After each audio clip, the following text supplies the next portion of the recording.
ഓണം എന്ന് പറഞ്ഞാൽ മലയാളിക്ക് ഒരു ആഘോഷം മാത്രമല്ല, മറിച്ച് അതൊരു വികാരം കൂടിയാണ്. കർക്കിടക മാസത്തിലെ കഷ്ടനഷ്ടങ്ങൾക്കെല്ലാം വിരാമമിട്ടുകൊണ്ട് പൊന്നിൻ ചിങ്ങമാസത്തിലെ അത്തം എത്തിക്കഴിഞ്ഞു.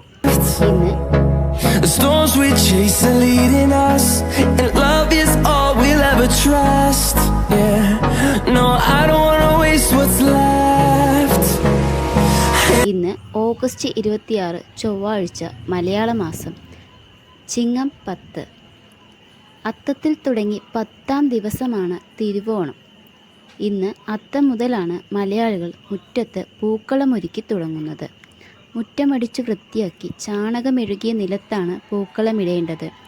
ഓരോ മലയാളിക്കും അത്തം ഒരു ഓർമ്മപ്പെടുത്തലാണ്. ഓണാഘോഷത്തിന് തുടക്കം കുറിക്കുന്ന ദിനമാണ് ഇന്ന്. അത്തം മുതൽ 10 ദിവസമാണ് ഓണം ആഘോഷിക്കുന്നത്. ഓരോ ദിവസത്തിനും അതിൻ്റേതായ പ്രാധാന്യമുണ്ട്. പൂക്കളമിട്ടും മറ്റ് ഒരുക്കങ്ങളിലൂടെയും മലയാളികൾ ഈ ദിനത്തെ വരവേൽക്കുന്നു.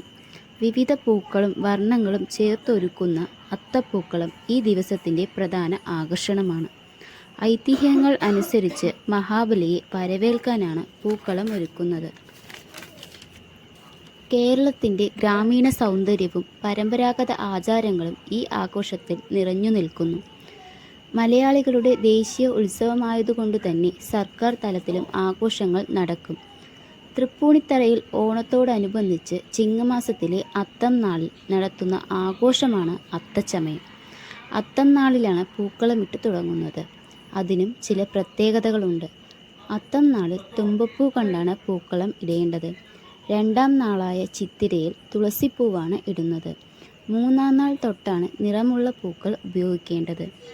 അത്തം നാളിൽ ഒരു നിര പൂ മാത്രമേ പൂക്കളത്തിന് പാടുള്ളൂ. കൂടാതെ ഈ ദിവസം ചുവന്ന പൂക്കൾ ഉപയോഗിക്കാൻ പാടില്ല എന്നും പറയാറുണ്ട്.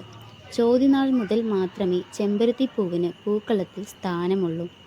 ഉത്രാടം ദിനത്തിലാണ് പരമാവധി പൂക്കളം വലുപ്പത്തിൽ ഒരുക്കുന്നത്. മൂലം നാളിൽ ചതുരാകൃതിയിലാണ് പൂക്കളം ഒരുക്കേണ്ടത്.